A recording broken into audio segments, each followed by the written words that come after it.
folks. Today we have a very special person by the name of Bhumi Idu. How do you pronounce your surname actually? Idumu. Idumu. Yeah, okay. I wanted to Yeah. get it right. I didn't want to get it wrong. Bhumi Idumu. And I'll tell you a little bit about Bhumi. Bhumi is a lecturer with 4 years experience within the university educational sector. She has a son, and Bhumi has been, she was a victim of domestic abuse, and she narrowly escaped death. She became a domestic violence ambassador with Solace Women's Aid London, where she helps to promote the project, initiative, and campaigns. She's also a board member at Safe Space Initiative Nigeria. And for both organizations, she's committed to raising awareness on domestic abuse issues. Bhumi is passionate about sharing her experience, hoping it might help other people access the support they need to lead and live better lives. Bhumi, thank you so much for agreeing to come on Hangout Cafe today. Really do appreciate you. Thank you. My pleasure. Great. So, wow. Today we're talking about the courage to leave. And this was a topic, the topic was actually chosen by, you said, the courage to leave. And we want you to tell us a little bit about that. Well, first of all, let me ask you, if you're going to define courage, how would you define courage? Oh, great. All right. Can you still hear me? All right. Yeah. Good. All right. So if I would define courage based on all I've been through and based on how I actually live my life daily, I would say courage is living fearlessly. Just say that again. Living fearlessly. That's how I would define courage. It's looking at fear and actually doing what you need to do in the face of fear. So it's there. I was saying to a friend yesterday, I said, if there's something you have to do and you are held back because you're scared of doing it, and because you're scared of doing it, let's now try to take the fear out of it. What if you were not afraid of doing it? Would you still do it? And she said, yes, she will. I said, then that's how I live my life. If I have to do something, and many a times I get these distractions. Oh my God, you find out today, I get so many distractions, and my distractions are not, like my friend said yesterday, she said, they are not my mind. It's true. They are not little distractions. I get some serious distractions, and what I do is, in the face of fear, in the face of my distractions, in the face of everything trying to hold me back, I make sure I still go ahead to do what I need to do. So for me, that's the definition of courage. Thank you so much for sharing that. Okay, I mean, those who are on now, it'll be interesting to find out what you guys think courage is whilst Bhumi is sharing with us. So tell us what you think courage is too. But thanks for sharing about that. So Bhumi, let's start with your story. Tell us a little bit. How did this whole thing start with? Do you want to go back from when you grew up, or do you want to jump into when you met your ex-husband, or where do you want to start from? I think I should start from the very beginning. Okay. Because the very beginning prepared me for my marriage. So great. So I grew up in, for those who know, I can see some of my childhood friends joining. For those who know and who can confirm this, I grew up, well, I had this very humble upbringing. Okay. I grew up with very strict parents. I grew up with, my parents were beyond disciplinarians. They were too strict, if you ask me. Sometimes I think, you guys didn't need to be that hard on me. But there was a day I listened to a message by Apostle Selman, and he was talking on honor, and he said something about, we don't have a right to choose where we are born into. He said, many a times you're born into those families because you need to go through something that would prepare you for where you're going. So my parents were really strict. My parents are staunch disciplinarians. In the midst of that, I have to be submissive. And sometimes I'm thinking, how on earth am I supposed to do this? But then um, um, we were not the richest. I lived in an estate where we produced an estate that actually produced electricity for Nigeria. So we kind of, it was a power generating estate we all lived in. And there we had over 500 families. Literally everybody knew everybody in that estate. Okay. That was where I was born into, that was where I grew up, and that was where I actually got married from. And there were classes of people in that estate. So there are the very rich, Okay. and you know yourselves. There are the not too rich, which was the class I fell into or my family fell into. Okay. And there was the poorer background. My parents are pastors. By virtue of the fact that they are pastors, Yeah. I had to get along with everybody. And Pastor's kids, yeah, I know that, yeah. I had to get along with everyone. And the only problem my mother had with me, which I know she's on this live, I don't think she's here, but if she's on, she called me earlier on, I missed her call. So I'm sure she doesn't even have on. But if she's here, one of the things she really did not like about me, and I'm sure she would still say that's one thing she struggles with, is the fact that I don't hold it back. I'll tell you how it is. If I'm cool with you, you would know. If I'm not, you would know. Those who know me know. If I am happy with you, you would know I'm happy with you. And if I don't want to talk to you, I won't talk to you. And if you wronged me, I'll let you know. I find a way to just pass these things across to people. So that's the kind of upbringing I had. It was quite humble. Okay. It was modest, not too, we're not that rich. I had to be super submissive. And that had an impact on my life. It made me develop this poor self-esteem. So for a long time, I lived with that. Now, I understand my parents did not know that, hey, this would be the impact of what we've done on this girl. But it was it was what they had to do. I'm the first child, and I understand. They just didn't want this girl to bring disgrace. A pastor's kid getting pregnant before she got married. Oh no, my mom had to put all the measures in place. So it kind of made me develop this poor self-esteem. But as I went on, well, unfortunately for me, the person I now got married to, took advantage of that, and he used it to torment me throughout the period I was married to him. And later on in life, when I began to discover myself, when I began to have some knowledge, a little bit of wisdom, I began to understand that, okay, you know what? This is what your parents did. They couldn't have done any better. That was all they knew to do.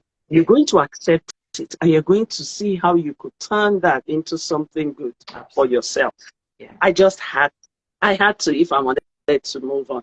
And sometime last week, I was saying to someone, I said, the reason I forgive people easily is because my dad always made me forgive people when they hurt me in the past. So growing up, I would be so mad, especially when my mom beats me, and I'm thinking, what did I do that warranted this much? And I can't question my mom. She'll kill me. So I had this authoritarian parenting that I grew up with. So I can't ask my mom too many questions. I'll be in more trouble. But then my dad will come to me and says, you have to forgive. And in my head, I'm thinking, forgive for what? Why should I? No, I need to let her know that. Yeah. I need to let her know that I didn't do it. Sometimes she doesn't even want to know if you did it. With my mom, it is, if there is a problem amongst four of you, all of you are in trouble. My mom doesn't care who is at fault. Everybody is in trouble. So you all know to watch yourselves and be careful around my mom. So yeah, so that was it. That was the sort of upbringing I had. Okay. All right. So how did you meet your ex-husband? Oh, I met him through my friends. I had handled someone's wedding. So then one of those days when my parents, okay, this is it. I think I should say this first. So my parents weren't that rich, and I wanted to go to university. I wanted to be a medical doctor, and I got admissions. The first time I wrote my JAMB, I got admissions into University of Calabar. My mom said, "You're not going that far. I need to keep an eye on you." So it was understandable. Then I wrote the JAMB the following year. I got an admission into UI. And this time around, it was to read medicine. University of Ibadan, yes. And this time around, it was to read medicine. I was happy. Everyone was looking forward to it. People had already congratulated my dad and herself. But then, for some reason, we just didn't have the funds. She said we could not afford it. And I thought, oh my God, is this how this dream is going to die? You know, I would class myself as a melancholy. I can just retreat. Now, everyone sees me play, laugh, go, no. I am one of those really quiet. I just want to stay in my space. But sometimes to just help myself get out of my shell, I come up with all those, behaviors, I'll call it. So I was down for a long time, and I thought, okay, one day maybe my mom would be able to, maybe we would find this money, maybe. So I know my dad has several plots of land in various places, so I would volunteer. Then they would get people to work on their farmland. So they had this massive acres of land that they used for farming. So my dad would get people, but this time around I volunteered. I said, no, I'm going to go there to work. Is to plant cassava. Don't worry, I will do it. So I learned how to plant cassava. I learned how to process the cassava. My mom then was making plantain chips. My mom knows how to go into businesses. She just starts the businesses and that's it. So I took that from my mom. So I would go in, I'll go to the farm, work, get the cassava home, get people to come and peel the cassava. And then we process it and get it ready. And then we even fry the cassava, the gari. So she had people who came to get all those things up. But me, because I need my mom to pay, I needed my parents to allow me go read medicine. I was ready to do all it took to make sure they had that extra income. But hey, that dream just didn't happen. I then lost the opportunity to go to UI after a period. And one would think, okay, she was going to stop all of her. I was going to give up on. No, I didn't give up. I carried on working. I carried on. Then my dad was talking about, oh, should we start off a computing business where we make photocopies and all of that? I said, oh, why not? So what I then did was I'll go to schools, go get contracts. Then in Nigeria, they would then in Nigeria, they needed to go to these computing homes, I don't know what they call it, computer centers, to go get stuff done. So I'll go to schools, get their examinations, get the manuscript for their exams. We type them, we make photocopies, and then we made a lot of money. Then one day my dad thought to just, I think they had made so much, it was enough for them to do something. Then my dad thought I was good in computing. So my dad enrolled me in this computer business, in this computing school. It was an Indian institution that came to Nigeria to offer degrees. So my dad put me in there. I did not like it. And don't forget the kind of parents I have. You have to do what they want you to do. You don't have a say. So, and I understand why they did it, because they just didn't want me to be a wayward girl. I get it. But sometimes I think we could do things differently. So, which is why with my son now, I'm doing the opposite. Now, there is still that authoritarian bit of me, but hey, it is now both. I take both of, I put him into consideration when I'm doing stuff, which is something my parents didn't do. So, I went on to do this computing program that my father wanted me to do. And there's one thing about me. It's only if I don't want to succeed at something that I won't succeed at it. But once I put my mind to something, I either finish with the first of distinctions. That's it. It's either I must finish well. Okay. Unless I do not put my mind into it, then I might just not get it, just like I did with my master's. At some point, I thought, no, I'm not doing this anymore. You know what? I could do with merits, and that was what I finished with. But it wasn't the same with every other degree I've had in my life. So that was me still trying to discover myself and get to know myself. So I did all of these things. I finished with distinctions. My father was glad. And I brought all of my books, including the certificate, and I dropped it in his bedroom. I was like, this is not what I want to do with my life. But since that would make you happy, I'm just going to go ahead to do it. So that was why I did it, sorry. So I did it, left it all for my father, and I knew that, Bhumi, see, you're not stopping here. You want to be a doctor, that is what you're going to do. So I carried on with their business. And then my parents came up with, have you not seen any guy that is interested in you? In my mind, I'm like, how? If I stand with Shego and I'm talking with Shego, I'm in soup. If I speak with Chikuma, I am in trouble. So how will a guy even approach me to say that if I don't even give them the opportunity to speak that long? I said, so my mom, when I saw that my mom was really keen on me bringing someone home, I thought, okay, you know what? This is when I'm going to give people the opportunity.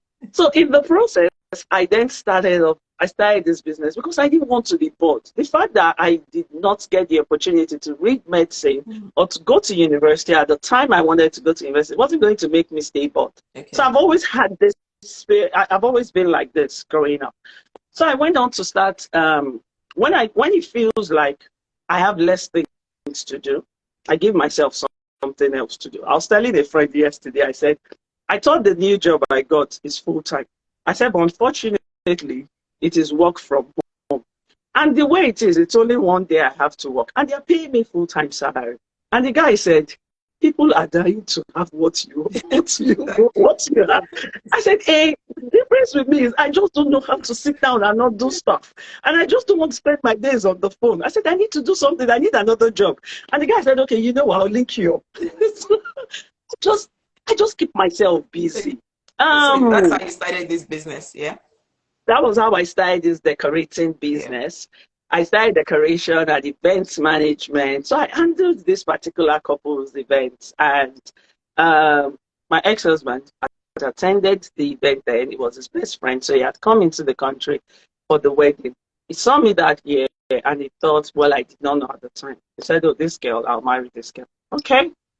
2 years down the line, I saw him once or twice after that wedding. 2 years down the line, their father passed on. Okay. The family had called me again to handle the funeral processes and to just handle the entire event. Okay. He saw me again. He came to the house. He met me there, and he told them. He said, "Now he was determined. He's going to marry this girl that he loves, girls that dates, girls that tenacious, girls that." So we met, but then he had this there was this thing about him. At the time it didn't seem like aggression, but it just seemed like he must have his way. That was how it looked to me at the time. And then I made excuses for him. When I don't want to think about your issue, I make excuses just so I don't think about it. And then in my head I always thought, hey, maybe people don't let him speak. Maybe he has the kind of upbringing I have where it's always them, not me. Okay. So maybe when he has the opportunity, he just wants to let things out. So it didn't mean much to me at the time. But then we started off as friends. And one day he just said he wanted to get married to me, that he doesn't think my type of girl should remain in Nigeria and this and that. I did not care at the time. I was used to surviving as an average babe with not much money. I was used to starting from the scratch and growing something. So it didn't matter to me. Okay. And I'm one of those people, I don't bite more than I can chew. And I'm not interested. The fact that you are Obasanjo's daughter doesn't mean anything to me. What's important to me is the sort of value I get from my friendship with you. That's all that matters to me. So I did not care. If you like come from wherever it is. But then I said to him, I said, I like to stay in Nigeria because I like the way Nigeria is. And he said, okay, maybe I'll stay in Nigeria for a bit. And later on, if I wanted to come over, I'll come over. So After a year, this guy got married. This guy asked me to marry him. And my mom, So what? When you said this guy got married, as in yeah, sorry, he got married me. to So this guy someone else? asked me. Oh, No, oh, no, he wasn't. So he asked me to get married to him. And at the time, I don't remember if my mom really liked him, but my dad had some questions about him. My dad wasn't in tune with whatever it was. okay, So my dad came up with so many reasons why we shouldn't get married. right, But I kept giving my dad reasons why I had to get married. okay, So we got married. A day to my wedding, my dad called me again. As a matter of fact, the morning of my wedding, yeah. my dad asked me again, are you sure you want to go? Left to me, you shouldn't even get married to this guy. I said, Did you ask him I why? want. Sorry? Did you ask your dad why he? Apparently, someone had told my dad that I shouldn't marry him. Okay, But they but didn't give my dad they didn't. reasons. They didn't give a reason. They didn't they didn't give my dad reasons. So my dad just wanted to be sure that I was happy with what I was going into. Okay. So I got married, and yeah, that was how I met him. So if you want me to continue on the No, marriage, that's fine. So you got married, and then what? So actually, let me go back. So as far as you can remember, the only red flag you can think of is that he liked to have his way. he likes to have his way. Okay. Yeah. And So he if he doesn't have aggressive his in any way, other way. yeah, if he doesn't have his way, Yeah. all hell will be let loose. Oh, so you That's noticed that before you got I married. did. Right. I did. Okay. But I wasn't brave enough at the time Right. to, would I say, to step back or to just keep myself from going on. Because for me, it was more of, maybe something has happened. There must be a reason. And then when I speak to him and I'm asking questions, you didn't need to be that aggressive. What he would say to me are things like, oh, this is what this person did the other day. That's what they did this day. And there are the reasons. When I keep things, I bottle things up. I said, hey, you need to stop. And those sort of things just made me believe, okay, I was getting married to a saint. And then I wasn't allowed to hang out with him. What do you mean? Okay. So, during courtship, Yeah. we tend to go on dates, Yeah. visit places. I wasn't allowed to do that because I'm a pastor's kid. And my parents insisted that if he wanted to see me, if we had to go out, everything had to be done in my dad's living room. So he would come to my father's house, well dressed, looking like the pastor. He had the best attitudes on every time he came on. Can you hear me, Pastor? Yes, I Oh, hear okay. you. All right. So he had the best attitudes when he came on. He had a great sense of humor, and that's something that actually that I used to get attracted to. He had this great sense of humor that he used in masking himself. So I fell for all of that, and I had no reasons not to get married to him because we didn't really hang out in other places. It was always in my dad's house. So I went on. Just based on the little I'd seen. So you didn't It take seemed him like a great out. guy.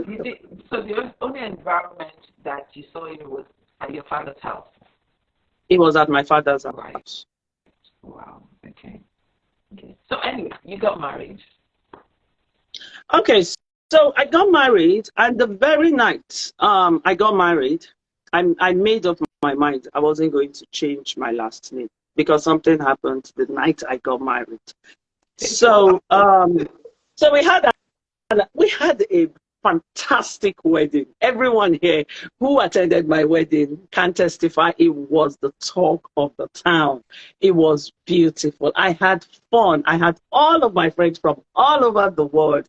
Everyone attended, and it was so beautiful. Boy, I did not know he was jealous. I didn't know he didn't like it. I didn't know he had a problem with the fact that I still can't place what his problem was. But then we got into the hotel room that night, and he said all the money I was paid, I needed to give them to him. And I said, nope, that's not happening. Um, He said, but they gave you freezers, they gave you fridges, they gave you this, they gave you that. You can sell them. I said, no, I'm not selling any of them. I said, my mom will keep them and she will keep bringing them out whenever she wants to use them. I'm not selling any of them. He then said, just let me just let you know. You see all those your decorating items, I've given it to all of your friends. I'm sorry, all of the people that worked for you. And I asked him, now this is the night of my wedding. And I asked him, I said, how dare you? Like, who gave you the right to give out my sachets, my tumblers, everything I used, all my drapes? Who gave you the right to do that? Wow. And he said, oh, do I want to question him on what he can do and he can't do? Now let him just tell me today that tonight brings an end to all those daddy mommy stuff that I do. I should just forget I have family from this night. I was like, okay, now it didn't sink in at that time. So I thought, wait. Let's even go and visit, because I don't know how to let things go. I would get to the bottom of it. So I said, wait. So are you telling me now that I need to give you this money? Like, Coach man, you're not getting this money. This guy raised his hand. Now, he did not beat me that day. Okay. But he raised his hand and he was coming for me. Wow. At that point, I said to myself, correct. Boom, boom. You're in for a shot. Wow. So I told This myself, was your wedding night. My wedding night. So when we finished all that drama, my mind was made up. From that point, my mind was made up. Of which, the only reason my mind was made up at that time was because that same evening, his brother had made a mistake. I think he had asked his brother for the ring, and the brother did not bring the ring on time and slapped the brother in the presence of everyone that were there. Wow. And I thought, who? Okay, now there was no excuse for that. But then, that was his own brother. No excuse for that. But you know what? As usual, we'll talk about it later on when it's just us. And then you raised your hand and wanted to come at me. In my head, I thought, are you crazy? Like, were you baptized to slap and beat people today? Then you went on with, forget daddy, forget mommy. From today, you have no family. I thought this guy is joking. Then there was the other one of, yeah, giving out all of my stuff. I was still trying to get over all of that. I was still trying to work it all out in my head. And then I said to myself, I said, you know what? I'm not changing. I said it to I didn't tell him. I said, I'm not changing my last name for no reason. I never changed it anyway. Not yet. Until I remarried. So I told myself that I wasn't changing my last name. And for me to say I wasn't changing my last name, a lot of things were going to be affected. It was going to impact on so many things. I don't just draw such conclusions, but I think I'd gotten to that point where I'd had enough.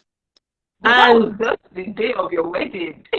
That was the day of my wedding, yes. Wow. If I knew I could nullify the wedding that day, I would have on that day. But I didn't know. I was ignorant of most of these things, so I didn't know what to do. Wow. But I wasn't going to tell my dad. I wasn't going to make my dad feel terrible. People had come from all over to honor them, so I wasn't going to ruin the thing. And they had so many guests in there, going to mess things up. Wow. That day. So what happened the next morning? So we went to my dad's. We went to my dad's place, and my dad then gave me some money. My mom had cooked for us. We went round to say thank you to every other person. I know how to hide pain. If there's one thing about me, I just hide it. Not because I want to deceive people, or not because I want to be pretentious, but many times I feel people can actually feel what you, well, I won't say what you feel, but people kind of relate with whatever it is you give out to them. So I feel if I come up with a sad face and I'm crying, I might just ruin someone else's day. So in my head, I'm thinking, you know what, just give the smiles, just give all you need to give. So just make everyone be at peace with themselves. As I am, I actually want to take everyone's pain and bear the pain of everyone if I can, and just not see every other person in pain. So I wasn't going to make my parents feel bad. So we went there. We went to thank other friends and people were saying all sorts. Oh, look after my girl. Oh. But there was one thing everyone kept saying, almost everyone kept saying, including my godparents. Then they were in the US. Everyone kept saying, make sure you don't beat our daughter. Oh. Make sure you don't this with our daughter. Oh. Make sure you don't. It now became an anthem. And I think that pissed him off. So the very first opportunity he had to deal with me, he reminded me of what everyone said, mentioned their names, and told me that now I will beat you. Let me see what they will do. And he beat the hell out of me the first time. But this was after I left Nigeria. So 2 days after we left the country, I was looking all sharp, because I had moved on. I easily move on from things. If you hurt me, just give me a few minutes. Like my mom would say, allow her sleep. Once she goes to bed, that's it. She's going to wake up feeling better. So I move on from things pretty quickly. So I moved on, He had apologized, and I thought, okay, things were better. He was going to make up for it. He told me he was going to make up for it. He was going to this, he was going to that. So I believed him, but my mind was made up. Until this guy changes, I'm not changing my last name. I'm not going to answer the name of one crazy person. So we left the country. As soon as we landed at Heathrow, my life took another turn for the worse until I left. He made a clinic at the airport. He told me. His mom came to meet us at the airport to pick up some things. And then he had a child. So the child's mom had also come to the airport to pick her daughter because her daughter came. She was with us at the wedding. Right. Yes. So they left. As soon as they left, we go into was it a bus or a taxi? I don't even remember where it was. But we just got into a vehicle and went home. I said, let me call my parents to let them know that we've arrived. Right. He said, no. I said, knowing my mother, she's going to worry for the world. I said, let me call. Let them just know. I said, don't you understand? I told you yesterday, did you not hear me? You're going to forget everybody you know. Your father, your mother, everybody, your siblings, you're going to forget everyone. Oh, that was when I knew this guy meant it. But still, I don't think it's still done fully then until we got home. We got home and I still was unable to call my parents. My parents had my number. He had given them my number. Now it comes up as this great guy. He'll give you the number. He'll tell you this is what you can do. But trust me, if he doesn't want that to happen, it's not going to happen. So I got home at about 7. I tried again. This guy said, no, that wasn't going to ring them. Okay. At about 6 in the evening, I begged. There was nothing I did to get this guy to allow me to ring my parents. He said no. Now, my parents had called him. My parents are called severally. They are called several times with all the numbers they had. My cousins are called. My friends are called because they are just not used to having me go away for that long, So he didn't pick up the phone or what? No, he did not. He did not take any of their calls. Wow. And until about, was it 11 in the night? I think my mom would remember. She never forgets it. It still gets to her. I think about 10 or 11 at night. That was when he took their call. He called. He actually called. And he played the nice man. He said to them, oh, we just arrived. So we needed to rest. And Bhumi, it was a long flight for Bhumi. In my head, I'm like, 5 hours, a long flight. But then, so do you want to speak to your daughter? I know your precious daughter. My mother was like, I want to talk to my daughter. Oh, let me. Anyway, I spoke to my mom, spoke to everyone, and I had this warning before I picked up the call. Your parents must not know what happened before now. I was like, great. So I spoke to my parents. Bhumi, just listening to it, it's just like a movie. I'm like, what? Do people like this really exist? My goodness. Oh, yeah, they do. Wow. They do, and they're still alive. So I spoke to my parents, And I knew my dad knew something was up. Now, Yeah. little did I know that as soon as we left, someone who had flown in from the US for the wedding Yeah. had said to, they all had a crying party that night I left. Okay. And they were all, the lady had said to them, Bhumi is going into she's going into a really big mess. So what's going to happen to Bhumi from this point forward? Even Bhumi would not be able to get herself out of it. She had told, in fact, it was like she worked out how my 2 years was going to So be to them. did this lady know him? She knew him previously. She didn't know him. She's a should I call her a psychic now? She's a psychic who she sees things. And she had seen him at the wedding. She had seen him at the wedding and she just thought there's something wrong about this man. Wait, now she had come psychic or not that she a was psychic. She's a psychic. wasn't a So Christian it was or anything. and she is a Christian, but she at the time that was what I called her, and that's what I called I her. was going to say because So I said, Christian and psychic, they don't. yeah, not but the same at thing. the time I didn't know who she was. Okay. So it was later on I got to know who she was. Okay. But then she had seen all of that, and she had told my parents, "This is what is going to happen. Okay. She's going to regret she got married. She's going to be in pain every day." Now I did not know any of this until I left. Okay. So my parents were not seeing all of that. And at intervals, my parents would call. It got to a point, I couldn't even take their calls. I couldn't even speak to his own mother. He determined when I got on the phone. He determined who I spoke to. He was in charge of who I responded to, even on social media. He took charge of everything. For the first 2 years that I was married, from my old friends who are here who haven't heard the story because I didn't talk about it for a very long time. Every message any of you received between 2011 and 2013 wasn't from me on social media. Wow. He responded to every message. He was in charge. And there were times he would tell people, do not call this number again. He would tell people not to, even when I put to bed, people called. And he told them not to call me. There was a time I got tired and I was just looking for a church to go to. Yeah. I went into this MFM church then and I thought, thank you, Lord. I've met people because he didn't want me to meet people. He didn't want me to hang out with no one. I wasn't allowed to make my hair. He would make my hair himself and it wasn't good. It's not like he even knew what to do. So he wouldn't let me make my hair. He wouldn't. So you were not allowed to go out or anything? No.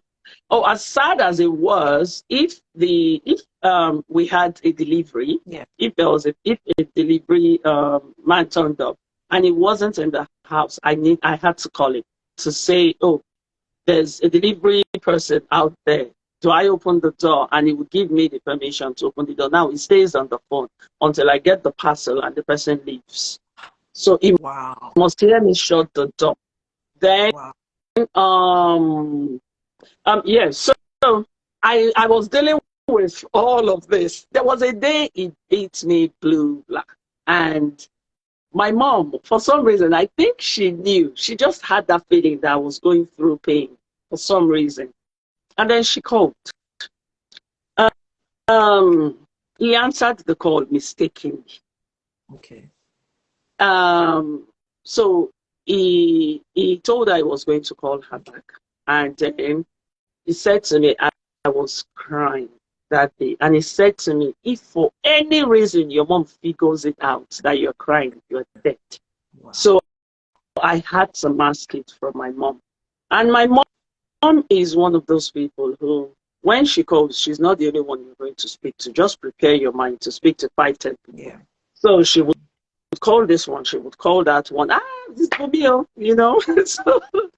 so she was with some of my aunties that I really loved at the time. I had to, everyone knows me to be jovial, to be playful, but I couldn't. I struggled. I've been crying for a long time. I couldn't. But I just had to fake it, and I don't know how to pretend. Till now, I still don't know how to. So I act it. But my mom could see through, my mom could hear through my voice that, oh, this girl is in pain. Yeah. So my mom kept quiet and waited till the next day when he was at work. Apparently, she had called him. She found out he was at work, then she called me. Yeah. And then she said, what happened yesterday? I was like, nothing. She was like, you're going to walk yourself back. Because the way my mom helps me remember things, she'll help me reflect. She'll walk back with me because she knows that I just forget. I easily just move on from things. So she said, when I called you yesterday, this is what you said, this is what you said, and this is how you were sounding. What happened before that time? I said, well, mom, he beat me again.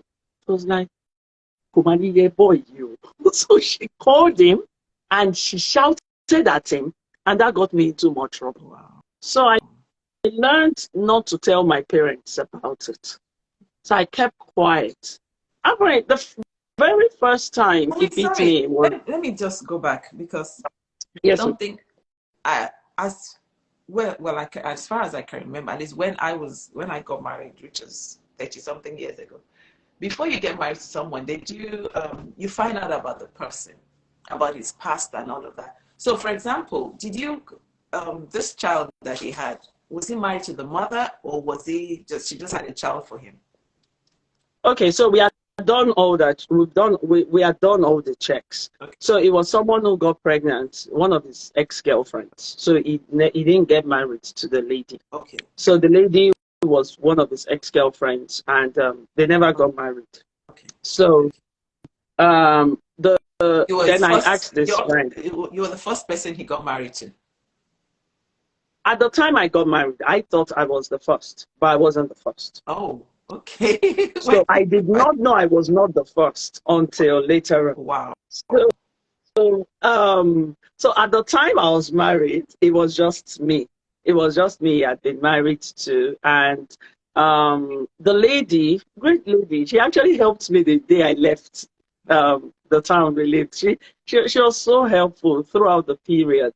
But while they had their relationship, it was always abusive towards her. Okay. And I must say this. Sorry, this is the person that had the child for him. That had a child. Okay. Yes, she's a white girl. Okay. And on the night of my wedding, she had already sent me a very lengthy email. Oh. In the email, she had given me reasons why I shouldn't go ahead with the marriage. I did not see that email until the night of the wedding. At the time I saw it, I thought, is it that she's pained? You know, is it that she's pained? She didn't marry him. Because she's just looking for a reason to make me not get married to this guy. You know, if anyone does that to me right now, I'll believe them. So I thought, is it because she didn't get the opportunity to get married to this guy? Is it because I made all the excuses? But you know what? I ignored the email and I went on. I went ahead. When you said the email was too late. Anyway, you're already married to him. Yeah, it was too late. So, but I didn't even think I could annul the wedding at that point. I didn't think I could at the time. So, yep, that was it. And then the very first time he hit me, what happened? Yeah, okay, now, so the issue we had on the night of the wedding, which was my money that he wanted to take, that I eventually, for peace to reign, I gave him the money. And then he said he was going to give it back to me as soon as we got to England. He was going to make sure that I got my money back as soon as he got the first salary and all of that. Okay. First salary came about a week after. I did not know until the following week. So it was 2 weeks into the marriage that I received my first beating. So I then asked him when I found out that when I knew he had some money on him. So I said, hey, you've not paid me back my money. And he said, I would need to give him time because he gambled. He said he used it, he gambled the money and he lost. That was the first time I knew he was a gambler. Oh my God. And I know in Nigeria, you need to avoid gamblers. You need to be careful of gamblers. They do all sorts. Well, I didn't know how terrible it was for the gamblers. It was through this guy I understood. So I shouted. I was like, no, I'm going to give you my money. So just a minute. Someone said my image is blurry. Is that right? Can Yes, you it guys? is. Oh, really? Maybe it's the internet here. Okay, the internet is a bit. You know what? Oh gosh, how do I do this now? It must be the internet. I don't know what to do now. Let me see. Let me see if I can switch to. You know what? Go on. Let me see what I can do. I think the internet is a bit funny here. But you can hear me. Yes, I can. Okay. I think it's the internet here that's gone a bit funny. Okay, someone said that I should just Yeah, continue. continue. Continue, yeah. All right. So that was when I knew he was a gambler. And then um I I actually did I fight him? No, I was a bit rude. Because well then I thought Shabi I'm married to him and we are now one, so I can speak the way I want to speak, you know. So I said to him, I said, no, you give me my money. You're not even getting you are going to give me my money. And this guy just you can't get that money. And I thought, oh boy, that did sound well. So, oh, this is much better. Okay, so I'm disconnected from the internet. So I'm not using. Yeah, okay. All right. So I thought, oops, that this did sound well. That was the first time I got the first slap. And then I then picked up my phone and called his best friend because that was how I met him through his best friend. Okay. So I called his best friend, and that one was with his wife. And I said, look at what your friend just did to me. Look at what he did to me. And those ones said, no, we are not having that. They called him. This guy then pulled me into the bedroom after speaking to them, pulled me into the bedroom and tried to strangle me. Now, he did strangle me. I could not speak, but in my heart, I know in my heart, I was saying something like Jesus, but I could not speak.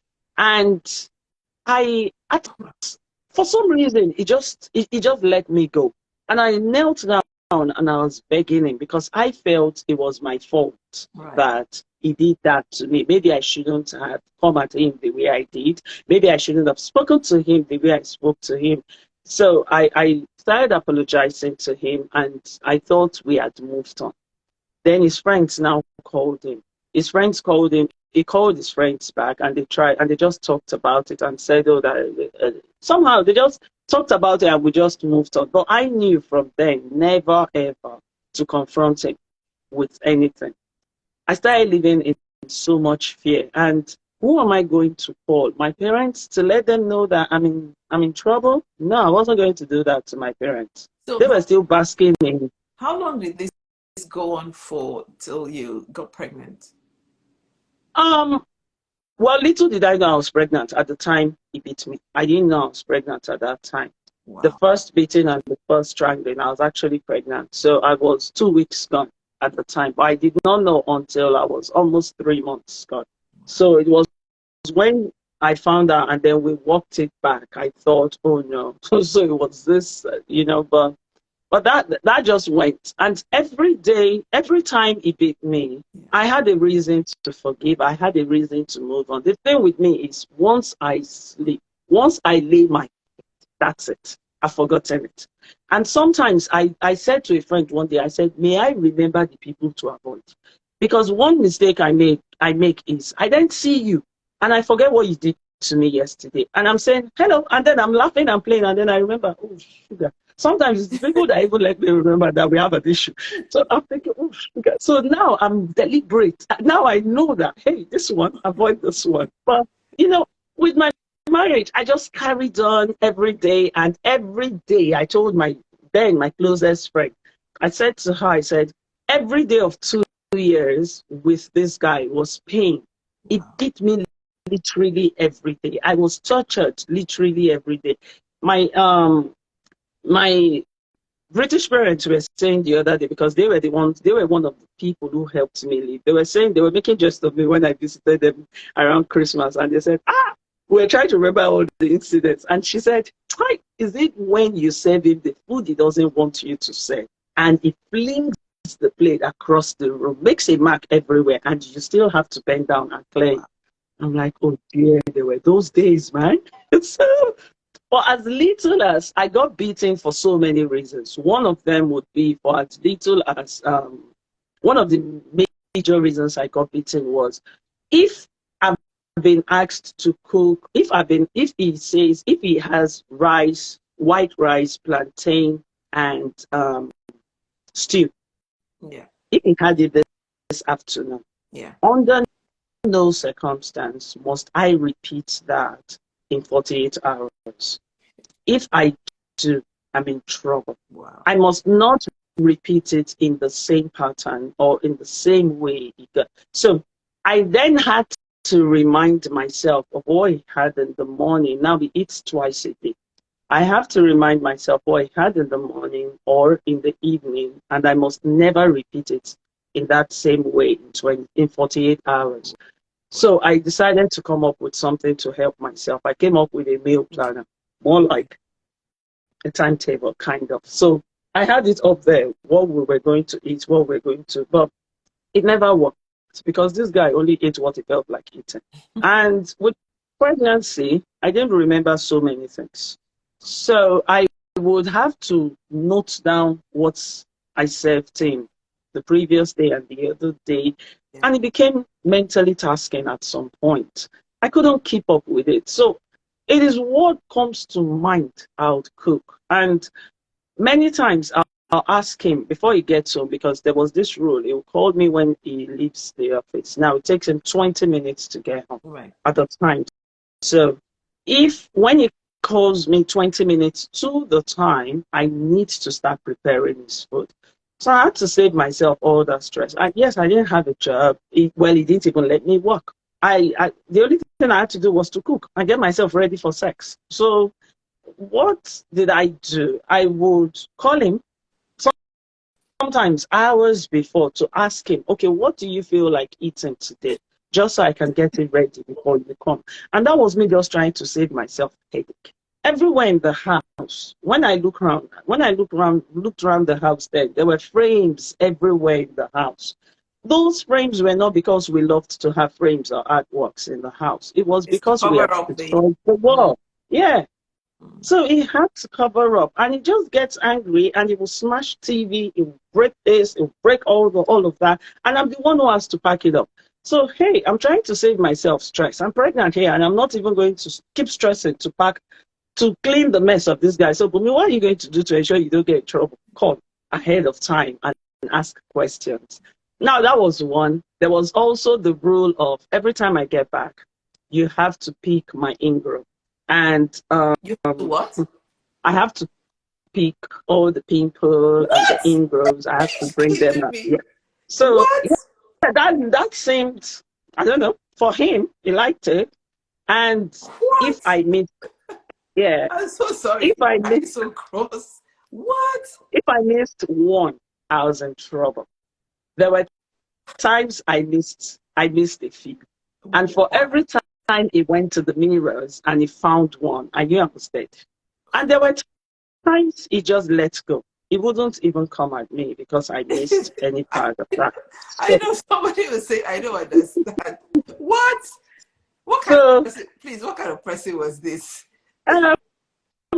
I made excuses, I'll be honest. Until date, I still try to make excuses. Now, this is it. I do not condone his nonsense. Till date. I've not seen him in over a year now. Somebody said, how old were you?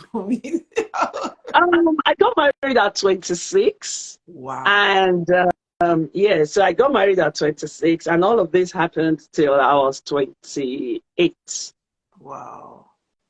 And people are just asking questions. Did you not have, because these are kind of the questions to ask. Did you not have friends? Did you not have anyone you could? I did not. Okay, I had friends, but I could not keep in touch with them. Wow. I had to, he would check my call logs at the end of the month. So then you had, I've forgotten the name of the company at the time, but now they are called EE. So he would have them send the call log. T-Mobile. Oh, yes. So he would have them send the call logs at the end of the year. At the end of the month. So every time he would ask me, so whose number is this? Wow. 2 minutes. What were you people discussing for 2 minutes? Wow. What were you people talking about for 5 minutes? And I had to have a reason for all the conversations. So one day, someone said to me, get a burner phone that he wouldn't know about. Okay. Charge it when he is not at home, and turn the phone on when he's out. That was the phone that saved me the day I left. Wow. So I did that for a long time. I did that for up to a year. And at some point, he didn't let his mom speak to me. But when I told the mom about the burner phone, she would call me on the burner phone and we'll speak for a long time. Oh, but so his mom knew about all this. She knew. She tried to shield me from it, but I was bent on I was going to get married, and every time I asked him, why would your mom feel this way? He had a reason for it. He told me, oh, I didn't really grow up with my mom. Oh, I didn't really grow up with sorry, my I'm mom. something here. Before you got married to him, you had spoken to his mom. Oh, yeah. And she didn't want you to marry him. Yeah. This was how she said it. She said, Bhumi, you're too gentle for my son. You're not the kind of person my son should marry. You're too innocent. And no, she said, you're too innocent for my son. Are you sure you want to marry my son? You should say, are you sure you have my son's power? So she couldn't come out to say that, don't marry my son. No, she couldn't. Are you sure? This girl, you're too gentle for my son. You're not my son's type, So, but, wow. Yeah, so that was it until I got saved the day I left. So the day I left. Tell us, because of time, tell us how you got out of it. Yeah, so the day I left, something had happened. Someone had come to tell him that one of his ex-girlfriends was pregnant. Okay. So he took it out on me. He just found a reason to come at me. So the person had said, oh, they wanted to tell him a secret. I needed to leave. So I left. For them to talk. After talking, he came to meet me in the bedroom and said, the way I walked away was disrespectful. And I said, how? And he said, oh, are you asking me? And he woosed me. I was like, wow, okay. I said, see, you can't keep doing this. Then he grabbed my son and said to my son, you are going to avoid, he said, it's unfortunate you came through this woman as your mother. She is a witch, she is a this, she is a that. And my son was barely 1 at the time.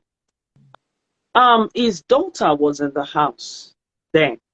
Little did I know the girl's mom made her come to the house often as my savior. So the girl always said to her mom that she wanted to just come shield Auntie Bhumi from the things her dad did to me. Wow. I did not know until the day I left, and the lady made me stay at hers for 2 days. That was when I found her. So this girl now said, oh, no, Auntie Bhumi is not a witch. She's not. Auntie Bhumi is nice to me. Auntie Bhumi is this. And he said, see, let me tell you, you don't know. She's a devil. She's not supposed to be a mom. She's this, she's that. And he went on. And I said to him, I said, see, I keep quiet. But you know what? You're not going to say these to the hearing of my son. You're not going to tell my son that I'm a terrible mom. You're not going to tell my son I'm this. Oh my God, that got me 3-hour beating. That was the longest beating I ever received. It beat the hell out of me that day. It beat me, and then at some point, he said to me, go and wash your face and come out. And I went to wash my face, but I didn't stay. He had beaten me non-stop for 3 hours. It would take a break. Yeah. And then turn back to me, pull me with my hair to the other room, beat me, and then shut the door, go attend to the kids because the kids were crying, and then come back to me. And I'm thinking, what sort of an animal are you? But then, because of the little I said that already got me in trouble, I wasn't going to say more. And that day, I had already resolved that, you know what, if I'm going to die today, so be it. I was ready to give up that. In fact, I already gave up that day. I was like, you know what, I'm not even going to fight this one. And then, he then came to me and said, after so many hours, he came to me and said, now I need you to commit suicide. I was like, wait a minute, why? He said, oh, that He said if you I to don't do commit it. suicide. Yes. And I said, why? He said, if I don't do it, he will do it himself. Oh, And I wow. thought, and I thought, Yes, I know. okay, Someone said this is like a horror movie. I'm telling yep. you. And then he went into the kitchen, he got a knife and was actually coming to stab me. Then his daughter stopped him. She pulled him back. My son was big. My son was a baby. He was still crawling. But the kids were traumatized. The kids were crying all through the period, all through the time I was beaten. So the daughter pulled his legs, and the girl was crying and begging him not to stab him. At that Wow. point, he said to me, "Get yourself out of this house now." Now, that's the first time in 2 years he would tell me to get out of the house. So I was smart. Well, God helped me because he then walked away. As soon as he walked away, I grabbed the phone from under my son's cot bed and I Okay. put it in my private part. I Okay. knew he was going to search me. I've lived with him for so long to know he was going to search me. So as I was stepping out, and I did it quickly because he could change his mind. Oh, So wow. he came to me and checked, and he saw nothing on me, whereas I had it on me. And I left the house. As soon as I stepped out of that door, I ran far But away. you left your son I in the left house. my son. At that point, I knew he would not kill my Okay. son. So I left. Yeah. I needed to go save myself Yeah. first. And people have told me that the day I get the opportunity to leave, I shouldn't worry if I'm unable to live with my son. Right. Because the only Okay. time I go out is when he wants me to do the food shopping. That's the only time I get to go out. So when I managed to go out, there's this guy that was there was this guy in that shop that I always spoke to. So I told him what I was going through, and he would tell his aunt who owned the shop, and they would advise me on what to do. There was a day I took forever at the store, and he actually came to the store to get me. And the lady said to him that, oh, you know what, we had a delayed delivery, and I told Bhumi to wait. It's a lie. She Wow. just had to save me from that. For him to have come, that means I was in soup that he came to even find me. Yeah. So they had told me the day you get the opportunity to leave, do not even worry about taking your Wow. son. So I left the house, and less than 2 minutes, in fact, I crossed the road. We lived in the town center. So we lived in one of those high rises in town center. So it was a Yeah. busy road. We lived in a very busy area. So as soon as I got out of the building, I ran. I crossed the road, went to the other side of the road, I got my phone out. So I called my pastor. Now, my pastor at the time, she is a retired judge. Now, at the time, she was still in service and she is a judge. She had always been against me staying back in that marriage. She had made reports. Every time I told her about it, she gave statements to the police. One of my neighbors had made statements. They had given their statements to the police. The police had questioned me a few Oh, times, wait. but I So, always covered. because I know because of time you've jumped a few things. So Yeah, that means your neighbors knew about this thing. they knew. They had They come knew. around a few times. So the police had even come around. They had, they had come in twice. Social services had come to me once, So and they had asked me. so, so when the police came, maybe the first time, I said, what did you say to them? You didn't say anything to them. I told them nothing happened. Now, the way they even came the first time, my son, then he was a baby. He Yeah. had taken the landline and he had pressed 9 several Okay. times.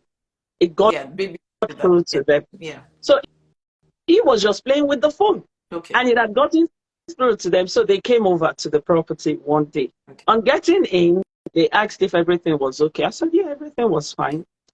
He said everything was fine, and they went around the property. They searched. I didn't know they were not convinced that nothing had happened. So they left. The very next morning, a lady called me and said she feels there was more to whatever it was they saw yesterday. That do I want to talk about what happened? Now, someone in his family had told me never ever to speak to the police about anything because if I did, Yeah. they would take my child off me. Now I was so naive.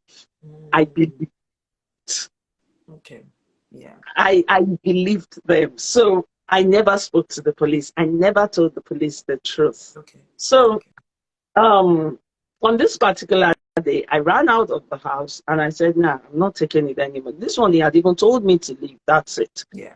I called my pastor and I said to her that that's the judge. And I said, Mommy, I'm done. I'm not going back there. And she said, oh, are you sure? What happened? I told her what happened. And she said, let me see, let me just tell you. This is the second and the last time we're going to call the police for you. If we call the police this time, are you sure you're not going back to that house? I said, Mommy, I'm not going back. Sure. I said, Mommy, I'm not going back. She said, see, Daddy is going to ring them now. Daddy is ready to dial them. Are you sure you're not going back? I said, I'm not. So she called the police. Okay. Before I called her, I called my mom. Okay. And I said, this has happened. My mom told me to get off the phone. My mom called his mom and she was placing curses and she was saying all sorts. His mom then called me.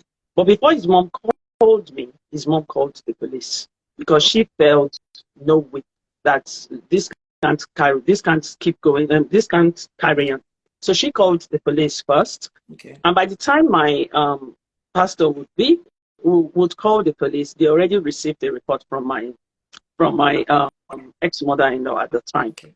So anyway, 2 different police vehicles came to save me where I was. So they asked me for my location. I gave it to them.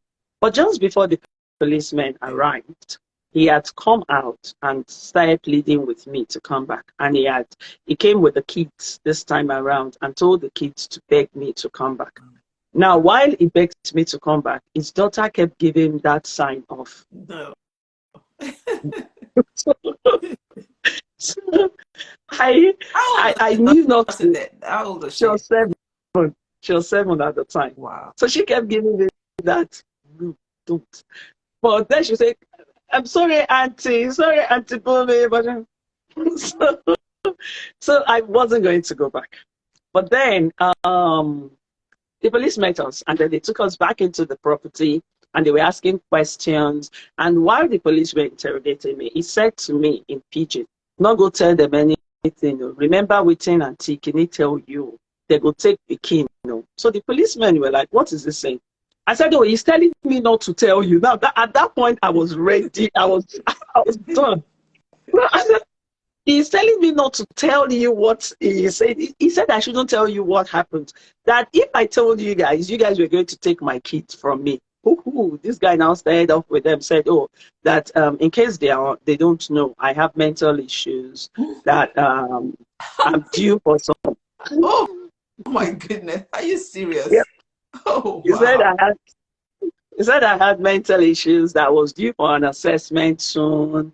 And then the police asked him, they indulged him. They asked him questions. And I think with the policemen, the fact that they got a call from his mother, that was it for them. At that point, they were like sick.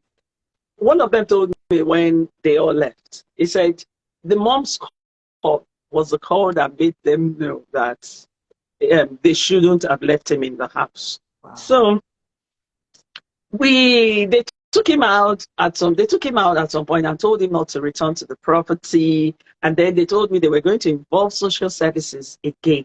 Okay. So social services had come the year before. Right. When my mom was around, he had an issue with my mom. He misbehaved. The pastor he called the police to walk my mom out of the house. And then the police then took a statement from my mom. Then my mom was at my pastor's at the time. Okay. They took a statement from my mom, took a statement from my pastor, took statements from my neighbors, those ones actually raised a concern for social services. So social services had reached out initially, and they had asked me to take the option of leaving, but I did not. I gave them a reason to, still stay. And I think it was God just giving me a reason to stay till I was tired. So the second time, social services came again. And this time around, they told me from the very first minute they entered the house, they said, see, you only have 2 options. One, it's either you stay with your son or you go with this man and we take your son. As silly as I was still considering keeping it. Wow. Just because I was still at that point of, hey, I don't want to disgrace my parents. I don't want to, So I called his mom. I've heard that thing a lot, that a lot of times it's the shame people think it's shameful if you don't want, like you rightly said, you don't want to disgrace your parents, you don't want I didn't want to. shame and all of that. Wow, my Yeah. So I Bunmi. called his mom and I said, Mom, this is the option social services are giving me. What do you think I should do? And she said, are you kidding me? She said, that was her exact word. They For told you those to who don't choose. understand Yoruba, explain what didiri means. I said, are you that foolish? Are you that, you know? They asked you to pick your son or my son. See, Bhumi, I will choose my son, regardless of how terrible my son is. I will choose my son every day. You need to choose your son. Tomorrow, you and my son can decide to make up, but you have to choose your son. Otherwise, these guys will take your son. That was parenting, should I say 101? It began to dawn on me then that, auntie, it's your son first. Yeah. So I picked my son. I came back, they came back to me and I said, oh, that I would go with my son. They said, then you need to file for divorce. That was one way to prove to them that I truly wasn't going back. Yeah.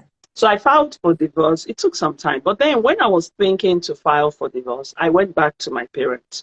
Now, my parents, I did not give my parents inside gist of everything that Yeah. happened. If any of them are here now, they would just be hearing most of the stories now. I didn't tell my parents all that happened. So my mom had come to me then and said, my dad said he would disown me. At that point, it didn't matter if he did What? because, hey, Oh my! I, Why was it? Well, okay, I guess he didn't know the full they didn't information, but have the details. so he was They going did to not. disown you if you Disown divorced him. me if I divorced him. So, but my mind was made up that, hey, I am going to cut myself. I'm going to cut ties with this guy. I'm not going to go on with this guy. So I left. So I went on the process. It did last for it took a while, but I went on with it, and that was how I left. And my journey then started. I then went to a refuge. I was there for about a year and a half. But then there was this thing about me. I knew where I was going. While I was going through the abuse, I had received I'm one of those people who creates a mental picture of things I want and where I want to be, where I want to go. So I already had a mental picture of what I was going to look like if the abuse wasn't there. Okay. So that helped me get through the situation. Wow. And it was at that point I received a scripture. Now, I did not know the scripture at the time. Right. Isaiah 55, and towards the end, I think it's verse 12 or 11, something about the trees clapping their hands. And I thought, wait, how? In this situation? But I never forgot it. It just stayed there. So I went to do a Google search. I found it and I thought, nice. So it was Isaiah 55 from verse 10, I think, from verse 10 to the end. So I read it, and then it didn't make sense to me at the time. So I'll go through and I would say, but you know what? What I saw was me coming out, me being victorious at the end of this, me being happy. And I thought, when on earth is this going to happen? At some point, I contemplated, I'm going back to Nigeria. I can't even deal anymore. So it was in that time I received the scripture that, okay, fine, you're thinking going back to Nigeria would save you, but the truth is going back to Nigeria is not my plan. My thoughts for you are different from whatever it is you think. Yeah. This is what will happen. And later on, so I thought, okay, fine, I was going to stay true with this. While I was in the refuge, he reached out via email because then I changed my number and all of that. I ignored him. I told my caseworker at the time, I ignored. I was determined that, hey, Bhumi, you're going to make something of yourself. You see, that picture you saw of yourself, that doctor you want to become, you will still become that. You're still going to be an important, So I had all of this picture in my head, and anything that was going to stop me at that time, I was not going to let it at that point in time. So I went through, and then I left the refuge. I think I would say I graduated from the refuge. And then Can I I take you started back again. a few? Let me just ask this question. So, when the police came that day, right? The final day, They took him away, did they? Oh, they did. And they asked him to leave Okay, they asked the house. him to leave. So you were in the flat by yourself, but you didn't Yes, sleep there. Did you sleep in I the did. You did. I did. So when did I did for about a week. so when did they allow him to come back? He wasn't supposed to come back But he until social services had sorted me out. So they were going to let him know when he could go back. But he did not know social services were at work at the time. So they were trying to get me out of the property. But then every time they brought me a property, I'll tell them no. Every time they showed me something, I'll tell them no, I don't like it. I'm not sharing bathroom with nobody. And until they found the one that had a bathroom for just myself, and I had my own kitchen. So, and that was the refuge I finally went into. So I guess God just strategically made me choose that particular one. But they kept bringing various refuges to me, and I kept do you refusing. know why I'm asking this? Is because I think it's so unfair where in situations like this, and I guess I mean probably don't understand the law that much, but maybe someone can let me know. In situations like this, when the person is in the wrong, your ex-husband, why should you be the one that will have to leave the house? Why I couldn't they? had to flee. Why? You have to flee domestic abuse just so it doesn't repeat itself. So they take you to a safe house. Yeah, but okay, okay. I guess maybe because a lot of people, a lot of these guys, or maybe women, they don't, even if there's a restraining Oh, order, oh, they still yeah, break. I remember this. Okay. Now, the house at the time, he had not paid. He had not made payment on the mortgage for a long time. Oh, I see. Okay. Okay. So we were going to lose that property. Okay. I remember social services actually saying that to me. We were Okay. going to lose that property at the Right. time. So because of that, they had to find me a place. Right. So they asked him Okay. out. I think he wanted to go to his mom, and I think the mom didn't let him come to her. So he went somewhere else. Okay. But then I let him back into the house at some point. Why? And when, because I didn't know, he had come pleading, he had come begging. Now he wouldn't even approach me and I would listen to him. But then I was so scared and I let him back into the house. Okay. I was scared. And then when social services would send me letters, when I knew when the postmen were coming, Right. every time I knew the post was, I would run outside to go and receive the post because this guy must not find out I was working with social services to get safe. So he had given them an address where it was. But so at the time, anyway, Okay. I Sorry. did not. I think a lot of people have answered my question that okay, they had to take you for your own safety and all of that. Okay. Okay. I understand. Yes, they had to. And they had to take me out of that town completely, Oh, just so I could be far away from where it was. wow. They had to.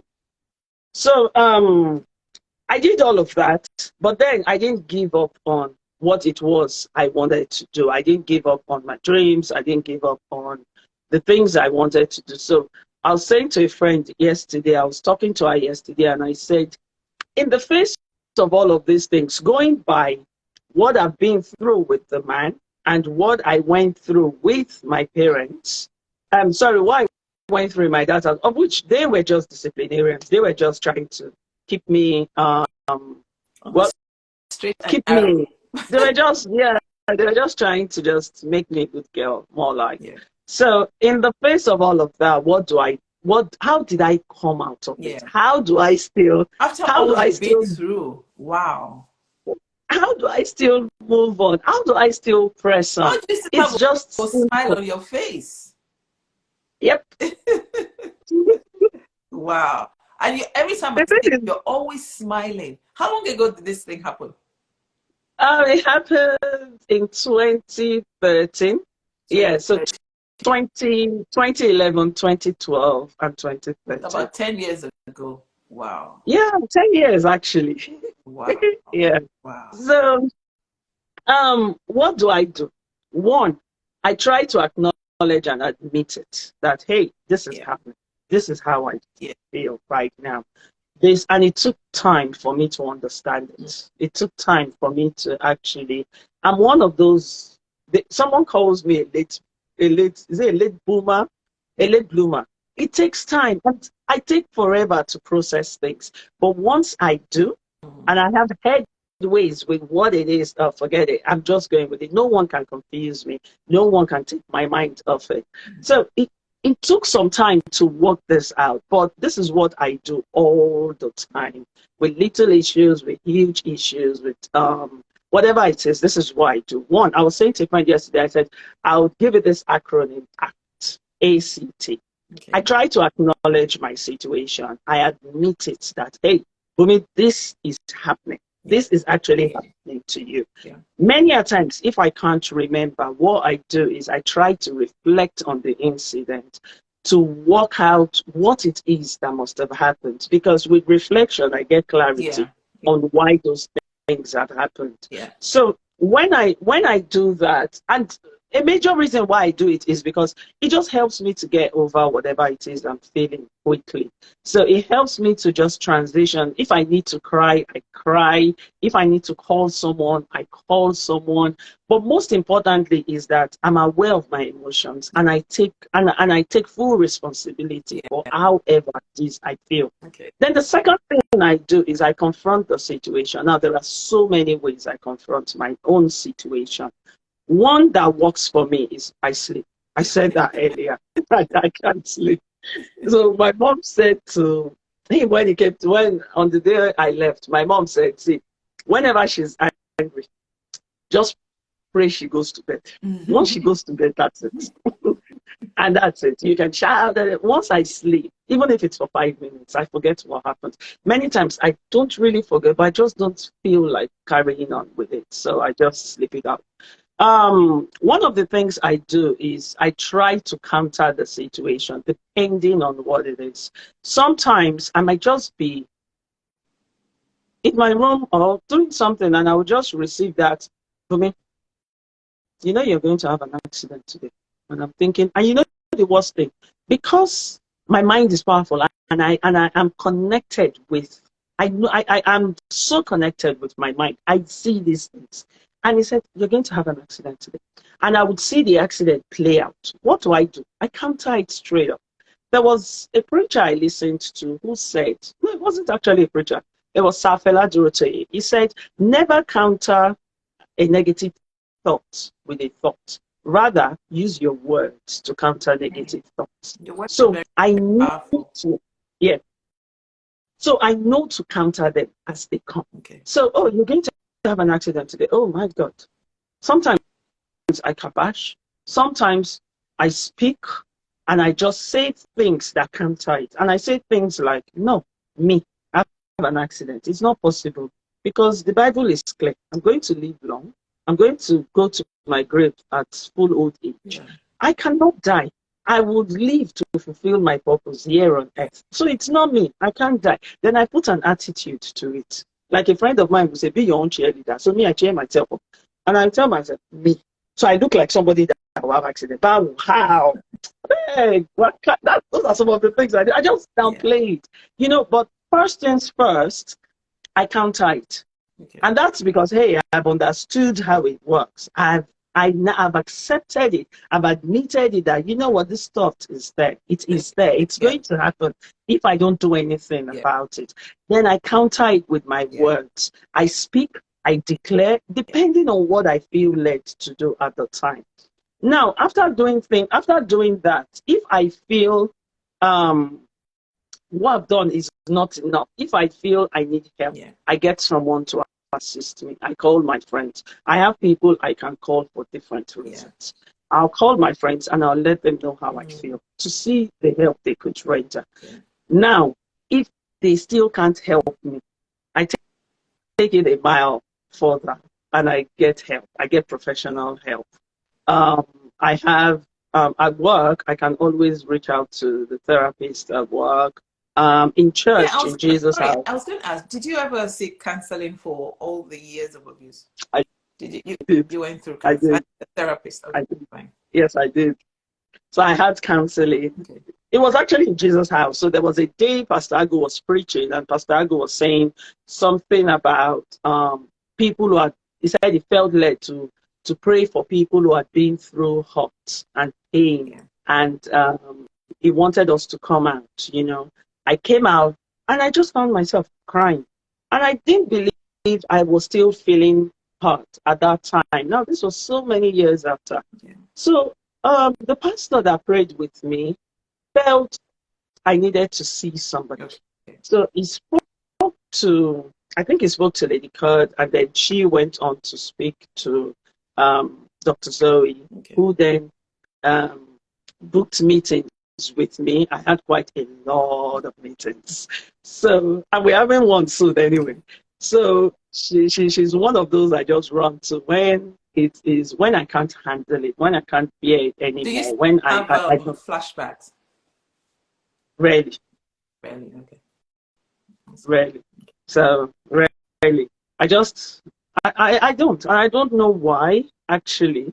I Well, don't that's know good. why, You but probably moved on, and I guess the counseling and therapy is oh probably, yes. yeah. Yeah, what she does is she just lets me talk, and she'll ask questions, and she helps me reflect, and she helps me just bring it out. And I found out that every time I talk, I actually get healed every time I speak about it. So we tend to meet, and I just talk and talk and talk about everything. So yeah, So what's the last if one? I ACT. What's the last one? MCT, the last one is I trust my process. Okay. So, and in that country, in within the sea, there's something I do. I still did it this morning. I did it last night. I do it often. It's that I pick a promise. A few of my friends, I've told them about it. I pick a I promise. love that. I do not joke with that. Every time I feel some sort of Yeah. way, I just pick a promise. And it's That's a interesting that promise from every God, time one from a His word. promise from Yeah. God, yes, I pick a word. Yeah. So in 2006, I used to go to this Bimbo Dukoya's church. I used to go to Bimbo Dukoya's church. She used to have this program that we called Thursday Showers. Now, Yeah. before she passed on, Yeah. there was this program, Thursday Showers. So when we go there, at the end of the service, we have to pick a promise.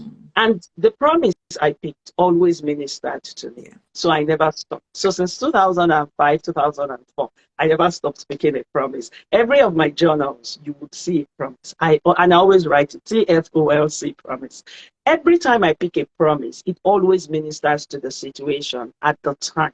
This morning, I was confused and I was worried about something, and I was like, what am I going to do about it? And then I just picked a promise. I saw Isaiah 43 2. And I read it. I was like, my God, you're so spot on. Now, this is what I do.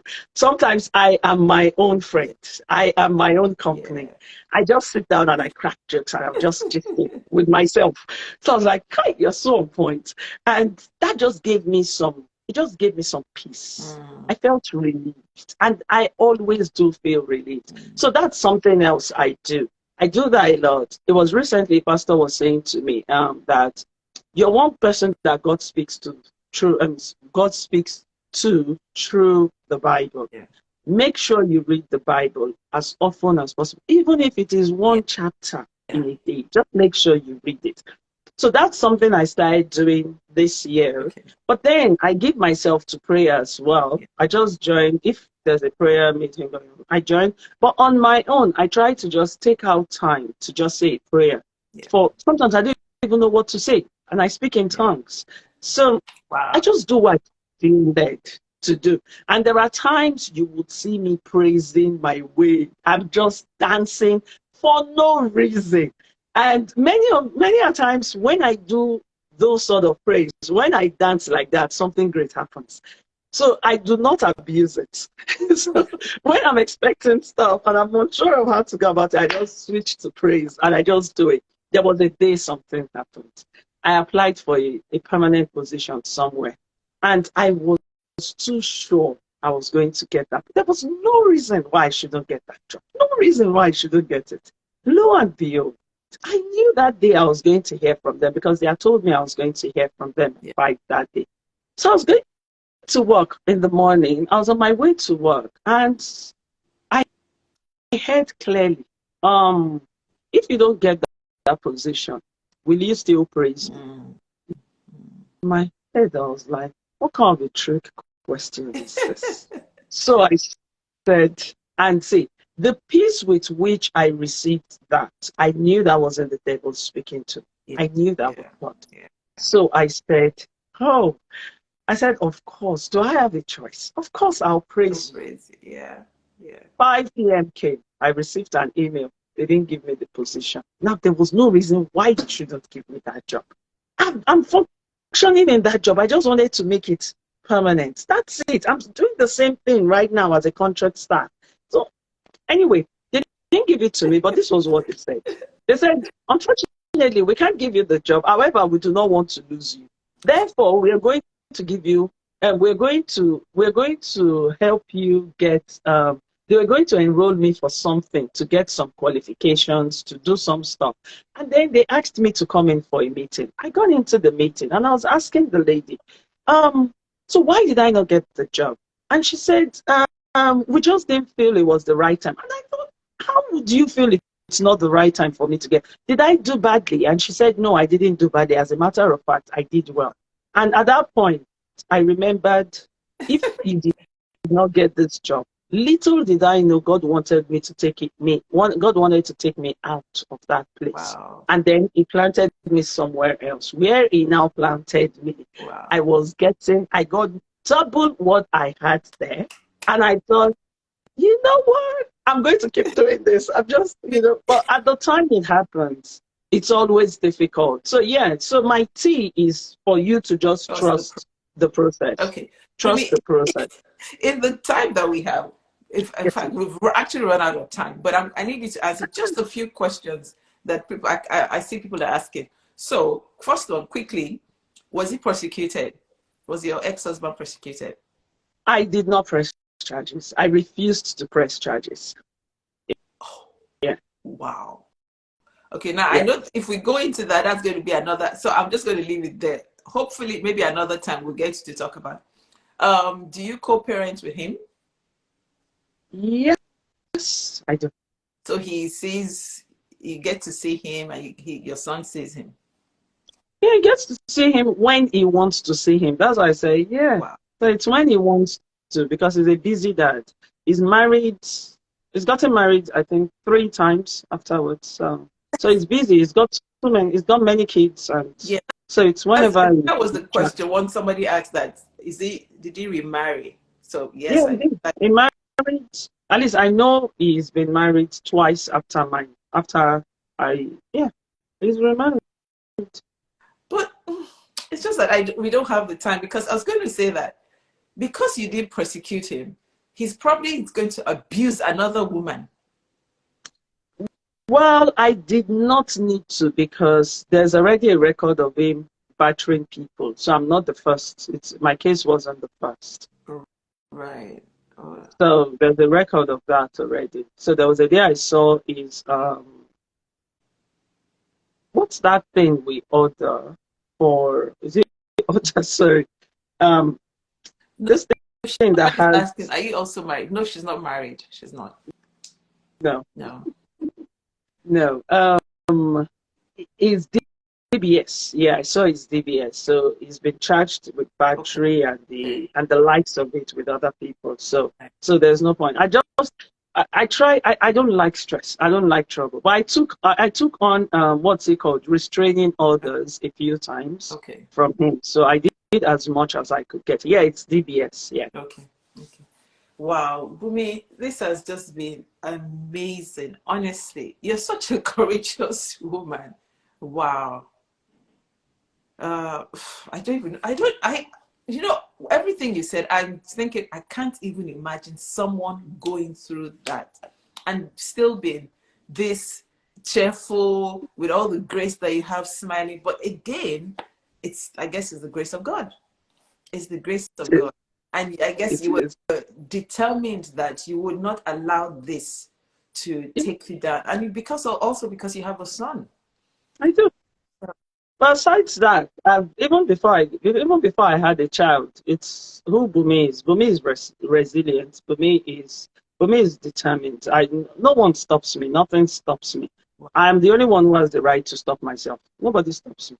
So with that mindset, his issue wasn't going to stop me. There was a day someone looked at me and said, now that you had the first class in your BSc, can you just not do masters? In my head, I was like, what even gave you the guts to even tell me that? You know what I did? I got to my house that same day. I applied for masters. I wasn't ready to do my No, masters at the time. but do you know something? I don't even know.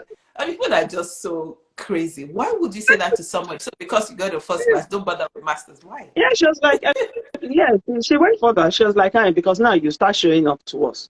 I was like, you see that thing that you're worried about? I didn't tell her, but I told Yeah. myself. I was like, you see that thing she's worried about? I'll give it to her. So I went on and applied for my master's. Now, no one knew I did my master's until I graduated. Then I put it on Facebook so everybody will find out. And that was where they found out. So what Auntie Stella said, we need a second session on your journey to recovery. Honestly, this is amazing. Wow. So I saw somebody said, this is the longest I've been on the live session. I know it's gone on for a long time, but it's not been boring at all. I mean, I think somebody said it, and I've actually felt like I was watching a horror film. Seriously. Wow.